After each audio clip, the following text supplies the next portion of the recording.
नमस्कार, जय श्री राम मित्रों। आशा करता हूँ आप सब लोग अच्छे हैं। मिस्टर इंडिया की कहानी पूरी हुई और अब हम सब एक नई कहानी आत्महत्या से जुड़े हैं।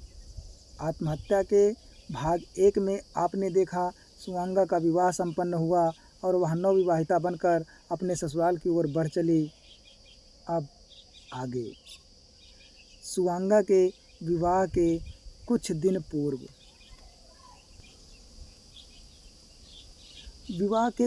पूर्व ही सुवांगा को कृषि का कार्य संपन्न करना था, अर्थात फसलों की कटाई, मड़ाई आदि। जिस दिन सुवांगा की बारात आने वाली थी, उसके एक दिन पहले तक सुवांगा खेत पर ही कार्यरत थी।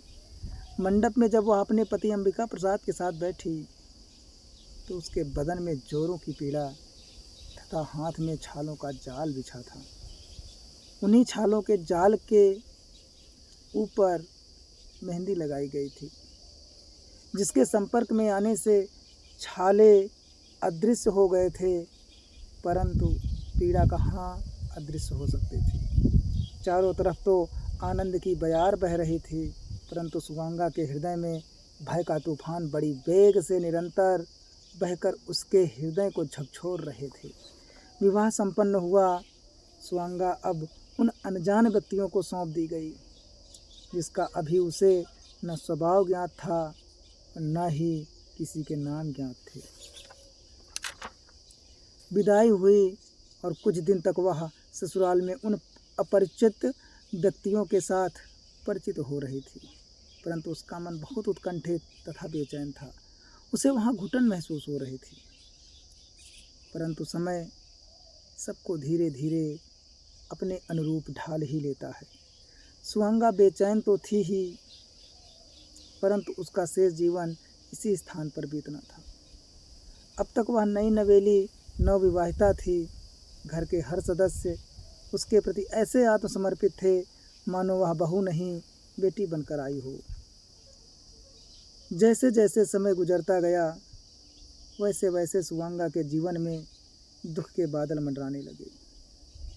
जैसे उन दुखी मेघों के पास दर्द के मोती ही समाहित हों और वे उसके जीवन से जाने के लिए इच्छा भी न रखते हों। सुवांगा को पति का प्यार तो मिला, परंतु सिर्फ दैहिक। जब भी उसका पति उससे प्रसन्न होता या उससे प्यारी मीठी बातें करता, तो उसका सिर्फ एक ही उद्देश्य होता, दैहिक सुख। इसके पश्चात पुनः वही अमानवता का व्यवहार, हृदयाघात करने वाले शब्दों का प्रयोग करना और सुवांगा के माता पिता को बुरा भला कहना इत्यादि। जब इन बातों का सुवांगा अपने शब्दों में अंबिका को प्रत्युत्तर देती, तो अंबिका अपने क्रोधी स्वभावानुसार उसे प्रताड़ित करते हुए अंबिका कहता, तुझे विवाह करके मैं लाया हूँ, जो कहता हूँ कर, अन्यथा आत्महत्या करके मर जा, मेरा पिंड छूटे। यह सुनकर सुवांगा का हृदय छिन्न हो जाता। उसे ऐसा आभास होता जैसे उसे खरीद कर लाया गया हो। उसके जीने मरने से इस परिवार पर कोई प्रभाव नहीं पड़ेगा, ऐसा विचार कर वह करुणा से व्याप्त हो जाती। अपने कक्ष में बैठकर वह करुण स्वर में विलाप करने लगती, परंतु इस चित्कार का अर्थ व्यर्थ ही था। साधारण परिवार में विवाह हुआ था। सुवांगा को खान पान में तनिक भी कमी न थी, बस धन का अभाव होने की वजह से उसे परेशान किया जाता था, मानो उसी की वजह से परिवार में धन का अभाव हो। सास, पति, ननंद, देवर, अन्य रिश्तेदार सब उसके विरुद्ध थे। सिर्फ ससुर ही उसकी थोड़ी बहुत चिंता करते थे, परंतु वे भी उन्हीं लोगों के अधीनस्थ होने के कारण उसकी सहायता करने में असमर्थ थे। समय गुजरता गया और वक्त के साथ सुवांगा गर्भवती हो गई।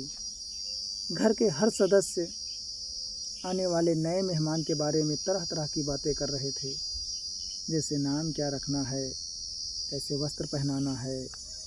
इसी प्रकार की काल्पनिक बातों का हर जगहों पर विस्तार फैला था, परंतु भविष्य की बातों तो please subscribe my channel sir Honey Pandey. आपको ऐसे ही नई रोचक कहानियाँ प्राप्त होती रहेंगी। धन्यवाद।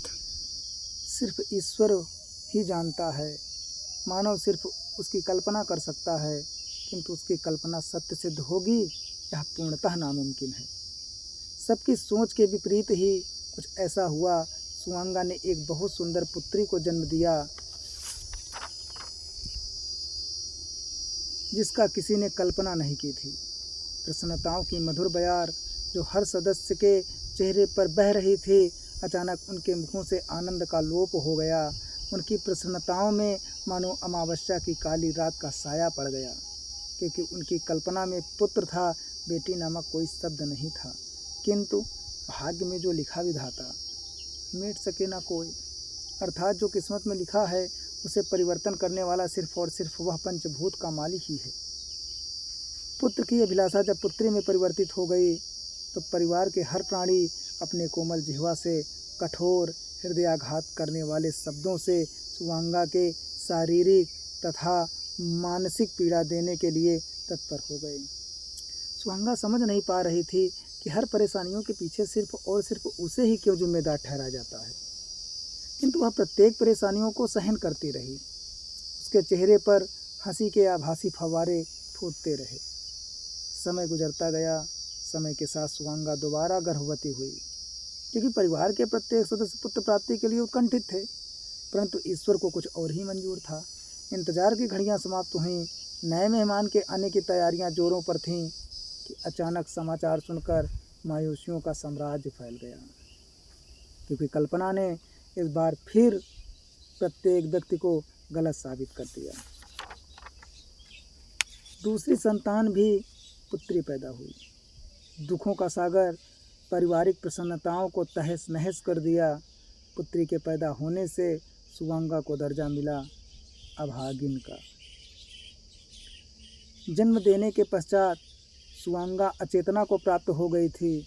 पुनः चेतना में आने के पश्चात उसने अपनी पुत्री पर वात्सल्यता दिखाने को आतुर हो गई। कहाँ है मेरी पुत्री? क्योंकि अचेत होने के पूर्व उसे इस बात की पुष्टि हो गई थी कि उसने पुत्री को ही जन्म दिया है, परंतु एक माँ का हृदय सदैव अपने अंगांश के लिए उत्तेजित रहता है। पुत्र हो या पुत्री, उसकी नज़र में दोनों समान हैं, क्योंकि पुत्र और पुत्री दोनों को जन्म देने में समान पीड़ा ही होती है। यह उन लोगों के लिए संकटप्रद होता है जिन्हें इस पीड़ा का आभास तक नहीं होता। नर्स, लाती हूँ तुम्हारी बच्ची को, परंतु तुम्हें किस प्रकार ज्ञात हुआ कि वह पुत्री ही है? सुवांगा, अचेतना के पूर्व मुझे अभागिन नामक शब्द से पुकारा गया था, इसलिए मुझे पूर्वानुमान हो गया था कि मैंने फिर से पुत्री को ही जन्म दिया होगा। वैसे यह अभागिन नामक शब्द से ही तो मेरा जीवन संवर गया है। नर्स, आपका मतलब पुत्री के जन्म लेने से संपूर्ण परिवार तुम्हें अभागिन कह रहे हैं? सुवांगा, हाँ। नर्स, कब सुधरेंगे ये लोग? वास्तव में इनके मस्तिष्क में वास्तविक सोच की पूर्णतः कमी ही दिखाई पड़ती है। मेरे पास भी 2 बेटियां हैं, मैं खुद भी तो बेटी हूँ, किंतु मेरे पिताजी ने कभी ऐसी सोच नहीं रखी, इसलिए आज मैं नर्स हूँ। तथा इस बात की प्रसन्नता है कि मेरे पिताजी और माताजी के कठोर परिश्रम ने ही मुझे स्वावलंबी बनाया। मैं खुद आने वाले भविष्य में अपनी बेटियों को नर्स के रूप में देखना नहीं चाहती हूँ।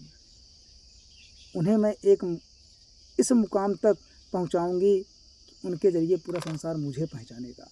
मैं नर्स बनकर रह गई, परंतु मेरी बेटियाँ अंतर्राष्ट्रीय डॉक्टर के रूप में पहचानी जाएंगी। बहन, चलो मैं इनको समझाती हूँ, शायद वे मेरी बातों को समझ जाएं। सुवांगा, तुम्हें मेरी कसम बहन, वे कभी नहीं समझेंगे। उन्हें समझाना आपके कल्पना के एकदम विपरीत होगा। खामखा मेरी वजह से तुम्हें भी अपमानित होना पड़ेगा, इसलिए कृपा करके उनसे कुछ न कहना। नर्स, ठीक है बहन, जैसा तुम उचित समझो। इतना कहकर नर्स बाहर की ओर जाने लगती है। तभी सुवांगा पुनः बोल पड़े, सुनो बहन। नर्स पीछे मुड़कर, जी बतलाइए। सुवांगा, धन्यवाद। नर्स, किस लिए? सुवांगा, मेरे दर्द को समझने के लिए तथा अपनी पुत्रियों के स्वर्णिम भविष्य की राय देने के लिए। नर्स मुस्कुराकर, यह मेरा फर्ज था। चलती हूँ, और भी मरीज मेरी प्रतीक्षा कर रहे होंगे।